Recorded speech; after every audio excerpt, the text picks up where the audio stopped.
But now matrix. Most of our black members in South Africa, most of our black people in South Africa weren't at varsity. Okay, they were either working, or they were in school, or they were in the homelands, etc. So this is a very small percentage of the population, and Steve Biko realized that. So he forms umbrella organizations under that. That obviously he starts with SASO, and then he starts moving into other political organizations to try and get pride in the black skin, to try and get black people to realize that they don't need white people to fight for them, etc., etc. So one of the first areas that he looks at, obviously, is he says that most of our population, or most of the black population at this point, are not in varsity, they're not in university, they're in the workforce. So they're either in the workforce because they chose not to go to varsity, or they couldn't go to varsity because of apartheid, or they didn't have money to go to varsity because of apartheid. Or some of these young people had obviously left school and they were in the workforce. So he says SASO, although very important, is for university children or university students, and that is not where most of the population lies. So he came up with a BPC. Okay, now the BPC is another Black Consciousness organization. It stands for the Black People's Convention. Okay, it stands for the Black People's Convention, and it is for the adults or people in the workforce. Okay, now that makes sense. So in other words, what he's done is he's branched off. He started with the university movement, SASO, okay, and he said, right, I would like the university movements to start organizing other movements as well, because not all of the people in South Africa are in varsity. So then he went into the Black People's Convention, which is the adults in the workforce. But then he said, what about the people that are living in the homelands? There's a lot of people living in the homelands in South Africa. They're not in the workforce in the towns. They're not in the workforce in the adults. And there's a lot of people here that have to realize that black people can look after themselves. They don't need white people. So what he did is he moves into the homelands as well, and he comes up with the black community programs. And the black community programs was basically things where the working communities in the homelands can improve their lives. So this tried to improve lives in the homelands. Okay, so this is for the homelands. Okay, and what it did, it like built clinics, it had doctors, schools, etc. And basically what it showed the people in the homelands, that they were black for black. Okay, so what does that mean? So in other words, these were all run by black people. These were all done by black South Africans. And in that way, they are proving to themselves, they are proving to the people in the communities that they don't have to rely on white people. They don't have to rely on the white unions. They don't have to rely on the white clinics. They don't have to rely on the white political movements to fight for them, because they're doing it themselves in the homelands. Okay?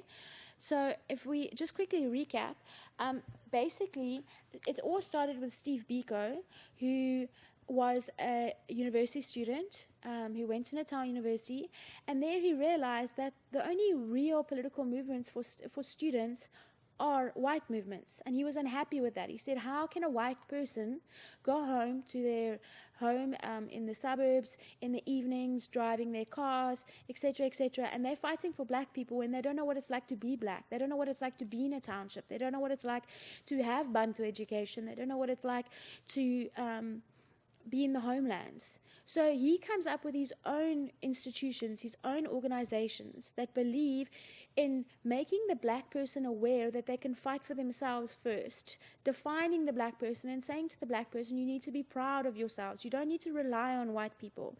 So he first comes up with his own student organization for varsities, which was known as SASO. But remember, I said to you that there were a lot of people in South Africa that were not in varsities.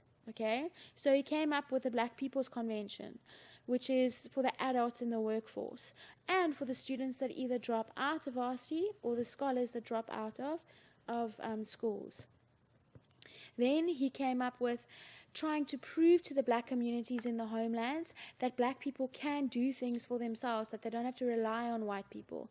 So he sent a lot of the Black People's Convention to the homelands to implement community programs like clinics and doctors and schools, etc., to prove to the black South Africans that they don't have to rely on white people. Okay, so that's what I've done so far with you.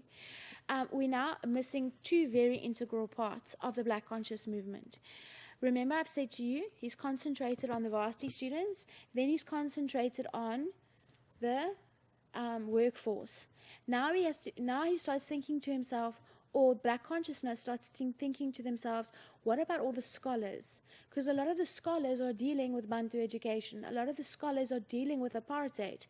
And there's no room for them to get involved in Black consciousness.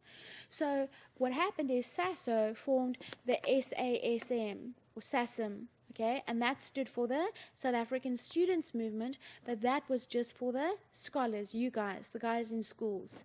And what would happen is a lot of the SASO lecturers, a lot of the SASO students would come and teach those kids about Black consciousness, would come and get those kids riled up about the situation that they find themselves in. Because you must remember, the scholars and the students are the ones where the fight will come from. Why? They are fighting for their future. Okay, so let me just quickly show you that SASM over here was known as the South African Students Movement.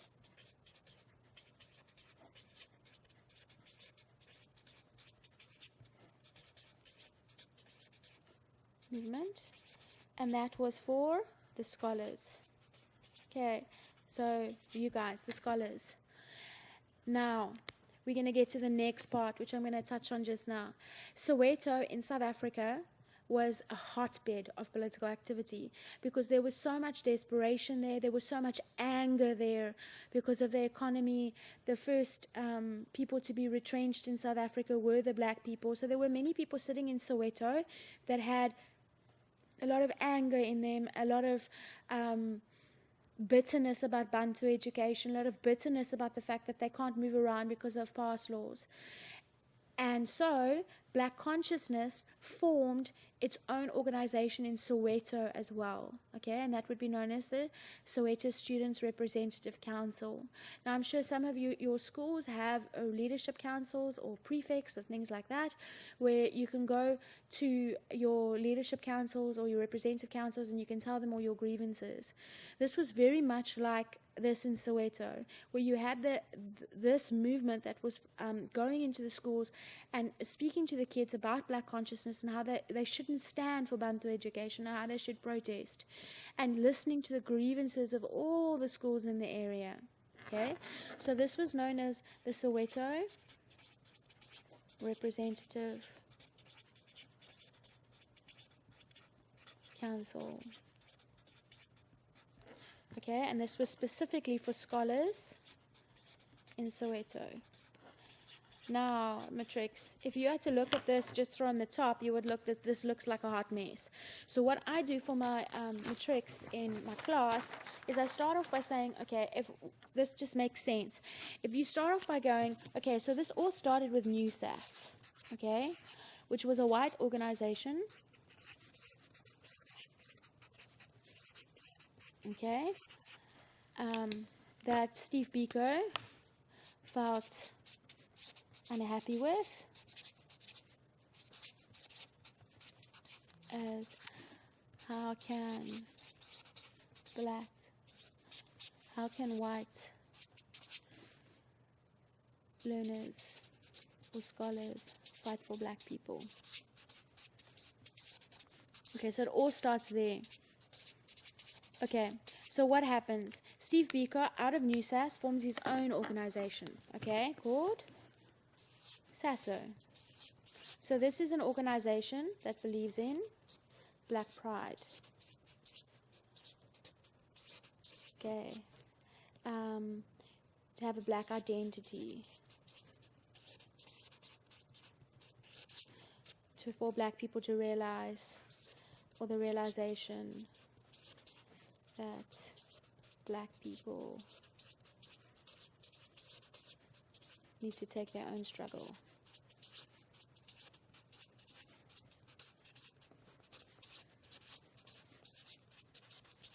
Okay, so then from here I say to you that this is just for the varsities, okay? This is just for the children in the varsities.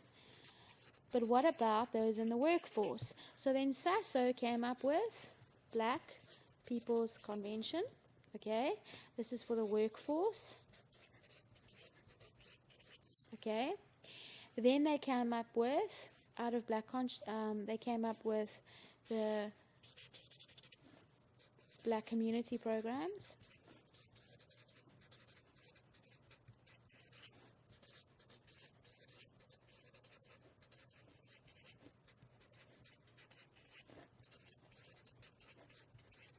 Okay, then they came up with, what about those in the schools? So then they came up with SASM. So these are the scholars, the school children. And then specifically from SASM came the SSRC, a scholars movement in Soweto. Okay, and what will happen is this movement over here will organize the Soweto uprisings. So therefore, Black consciousness definitely led to the Soweto uprisings, okay? Because SASO was formed, and then all of these branched off from SASO. It led to the very group that organized the Soweto uprisings. So that's your umbrella, okay? Those are the various organizations that formed out of Steve Biko and his belief in Black pride, Black identity, the realization that Black people need to take their own struggle, human dignity, that the Black person must not be a foreigner in his own country, that he doesn't have to rely on white people. He must be proud. He must shake off that psychological belief that he is inferior, etc., etc. Okay, so that is what Black consciousness is. I have done the umbrella movements for you, but I just quickly want to go through my slide.